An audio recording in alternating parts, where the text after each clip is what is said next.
Urine போயிட்டு வந்த உடனே மீண்டும் போகணும் போல இருக்கு. ஃபுல்லா போன மாரியான ஒரு உணர்வே இல்ல. நைட்ல அடிக்கடி வந்து யூரின் போகுது அப்படின்னா, நிறைய ஆண்கள் இது வயதானதுனால வரக்கூடிய ஒரு பிரச்சனைன்னு நினைச்சிட்டு இருப்பாங்க. ஆனா வந்து புரோஸ்டேட் அப்படிங்கிற ஒரு கிளாண்ட் வந்து ஆண்களுக்கு அந்த விந்தணுக்களுக்கு தேவையான சுரப்புகள வந்து கொடுக்கக்கூடியது. இது ஒரு வயதாகும் பொழுது, முக்கியமா ஒரு 50 வயதுக்கு மேல போகும்போது, இது பரம்பரையாகவும் வரும். சர்க்கரை வியாதி அதிகமா இருக்கிறவங்களுக்கும் வரும். ஜிங்க் சத்து குறைபாடுனாலேயும் வரும்.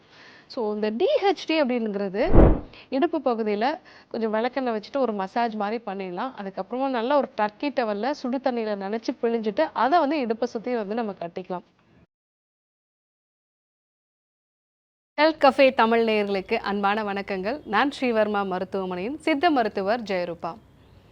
யூரின் போயிட்டு வந்த உடனே மீண்டும் போகணும் போல இருக்குது, ஃபுல்லாக போன மாதிரியான ஒரு உணர்வே இல்லை, நைட்டில் அடிக்கடி வந்து யூரின் போகுது அப்படின்னா, நிறைய ஆண்கள் இது வயதானதுனால வரக்கூடிய ஒரு பிரச்சனைன்னு நினச்சிட்டு இருப்பாங்க. ஆனால் இது ப்ராஸ்டோமெகாலின்னு சொல்லக்கூடிய பிரஸ்தகோல வீக்கமாக கூட இருக்கலாம். பினைன் ப்ராஸ்டேட் ஹைப்பர்ட்ரோபி அப்படின்னு நம்ம சொல்லுவோம். இது எதனால் வருது, என்னென்ன அறிகுறிகள்லாம் வந்து இதற்கு இருக்கும், இதற்கான மூலிகைகள் சார்ந்த சிகிச்சைகள்லாம் என்ன, இது புற்றுநோயை உருவாக்குமா, எப்போ மருத்துவரை பார்க்கணும், அதை பற்றி நம்ம இன்றைக்கி பார்க்க இருக்கிறோம். ப்ராஸ்டேட் அப்படிங்கிற ஒரு கிளாண்ட் வந்து ஆண்களுக்கு அந்த விந்தணுக்களுக்கு தேவையான சுரப்புகளை வந்து கொடுக்கக்கூடியது. இது ஒரு வயது ஆகும் பொழுது, முக்கியமாக ஒரு 50 வயதுக்கு மேலே போகும்போது 50% ஆண்களை வந்து பாதிக்குது. 80 வயதுக்கு மேலே போகும்போது 90% ஆண்களை பாதிக்குது அப்படிங்கிறது சமீபத்திய ஆய்வறிக்கைகள் சொல்லக்கூடிய விஷயம்.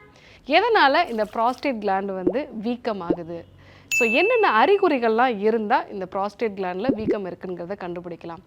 ஸோ ஃபஸ்ட்டு சிம்டம், நைட்டில் அடிக்கடி வந்து யூரின் போயிட்டுருப்பாங்க. பகலை விட நைட்டில் தான் வந்து 5-6 வாட்டிக்கு மேலே வந்து நான் யூரின் போகிறேன் அப்படின்னு சொல்லுவாங்க.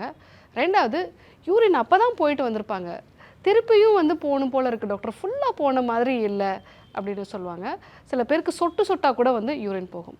மூணாவதாக, யூரின் போகும்போது அந்த ஃபாஸ்ட்டாக வந்து போகாது, ஃபோர்ஸ்ஃபுல்லாக வந்து போகாது, ஸ்லோவாக போகும். ஸோ நாலாவதாக, யூரின் போகணுங்கிற மாதிரியான ஒரு அர்ஜு வரும், ஆனால் போய் உட்கார்ந்த உடனே யூரின் வராது, கொஞ்சம் புஷ் பண்ணி அவங்க வந்து யூரின் போகிற மாதிரி இருக்கும்.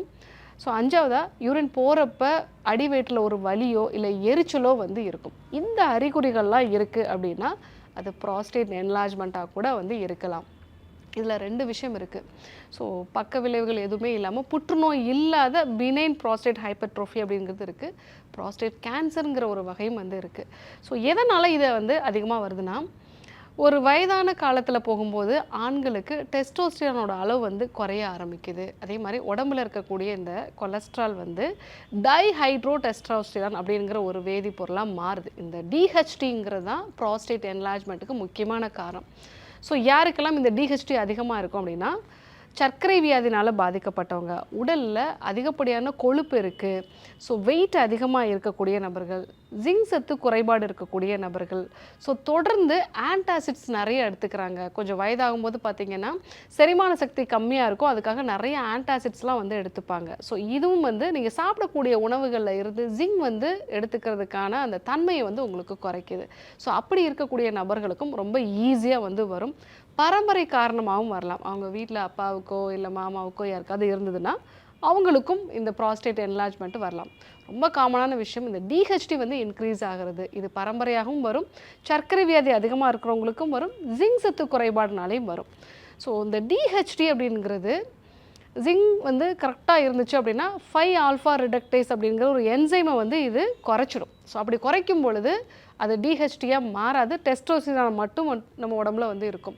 ஸோ சர்க்கரை வந்து அதிகமாக இருக்கக்கூடிய நபர்களுக்கு உடம்புல இன்சுலின் வந்து நிறைய இருக்கும், ஃப்ரீ இன்சுலின் வந்து அப்படின்னு சொல்லுவாங்க. அதாவது உடம்புனால பயன்படுத்த முடியாமல், ஸோ நம்மளுடைய பேன்க்ரியாஸ்லேருந்து நிறைய இன்சுலின் சுரக்கும், செல்களால் அந்த இன்சுலினை வந்து பயன்படுத்த முடியாது. அப்போது இன்சுலின் ரெசிஸ்டன்ஸ் அப்படின்னு நம்ம சொல்லுவோம். ஃப்ரீ இன்சுலின் நம்ம பாடியில் நிறைய இருக்குது அப்படின்னா அது ஒரு அனபாலிக் ஹார்மோன், அதாவது சதையை வந்து வளர்ச்சி செய்யக்கூடிய ஒரு விஷயம், அதுதான் உடல் எடை அதிகமாகிறதும். அந்த ஒரு ஃப்ரீ இன்சுலின் தான் ப்ராஸ்டேட் என்லார்ஜ்மெண்ட்டுக்கும் முக்கியமான காரணம். ஸோ அதனால தான் சர்க்கரை வியாதினால் பாதிக்கப்பட்டவங்களுக்கு ரொம்ப ஈஸியாக வந்து இந்த பிரச்சனை உருவாகும். ஸோ என்னென்ன உணவுகள்லாம் வந்து எடுத்துக்கலாம். ஸோ உங்களுடைய உணவில் அதிகப்படியான மாவுச்சத்து, எண்ணெயில் பொரிச்ச உணவுகள் இதெல்லாமே நீங்கள் தவிர்க்க வேண்டியது நல்லது. அதே மாதிரி ஜிங்க் சத்து அதிகமாக இருக்கக்கூடிய உணவுப் பொருட்கள் வந்து எடுத்துக்கணும். கடல் சார்ந்த உணவுகளை வந்து நம்ம எடுத்துக்கலாம். ஸோ பம்கின் சீட்ஸ்னு சொல்லக்கூடிய பூசணி விதைகள், விதைகள் எல்லாமே நம்ம நிறைய எடுத்துக்கலாம். இதெல்லாம் வந்து எடுத்துக்கும் போது தேவையான ஜிங்க் சத்து நமக்கு கிடைக்கிறதுனால ஸோ நான் சொன்ன அந்த டிஹெச்டி ஃபார்மேஷனுங்கிறது குறையும். அதனால் உங்களுக்கு ப்ராஸ்டேட் வீக்கம் வந்து குறைய ஆரம்பிக்கும்.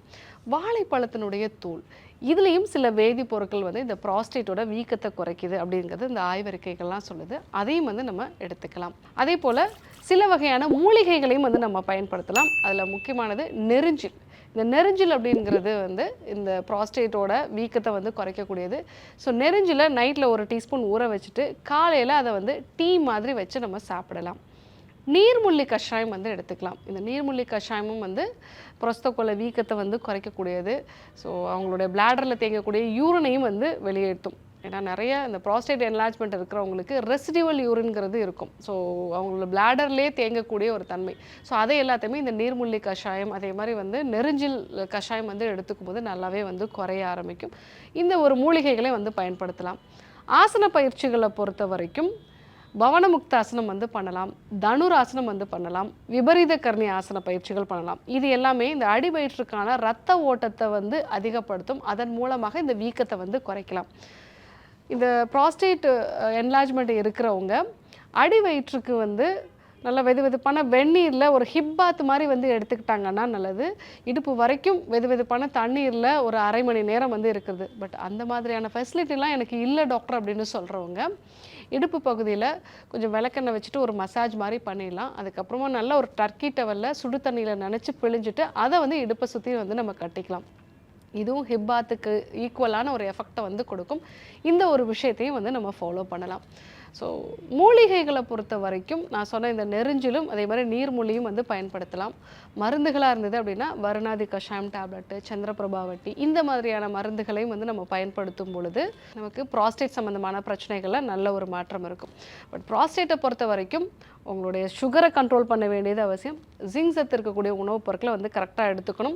செரிமானத்தை கரெக்டாக மெயின்டைன் பண்ணணும். ஆன்டாசிட்ஸ் எடுக்கிறது, அதே மாதிரி வந்து புரோட்டான் பம்ப் இன்ஹிபிட்டர் எடுக்கிறது, இந்த மாதிரி விஷயங்கள்லாம் கொஞ்சம் அவாய்ட் பண்ணிவிட்டு நல்ல செரிமான சக்தியை இம்ப்ரூவ் பண்ணோம் அப்படின்னாலே இந்த ப்ராஸ்டேட் வந்து அதிகமாக வளராது.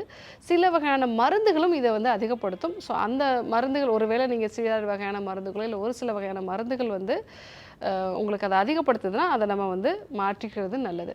ஸோ இன்றைக்கி இந்த ப்ராஸ்டேட் என்லார்ஜ்மெண்ட் அப்படிங்கிறது எதனால் வருது, ஸோ இதற்கான உணவு முறை மாற்றங்கள் என்னென்ன யோக பயிற்சிகளெல்லாம் ஃபாலோ பண்ணணும், என்ன மூலிகைகள் வந்து நம்ம எடுத்துக்கலாம், மருந்துகள் என்னென்ன அப்படிங்கிறத பற்றி நம்ம தெரிஞ்சுக்கிட்டோம்.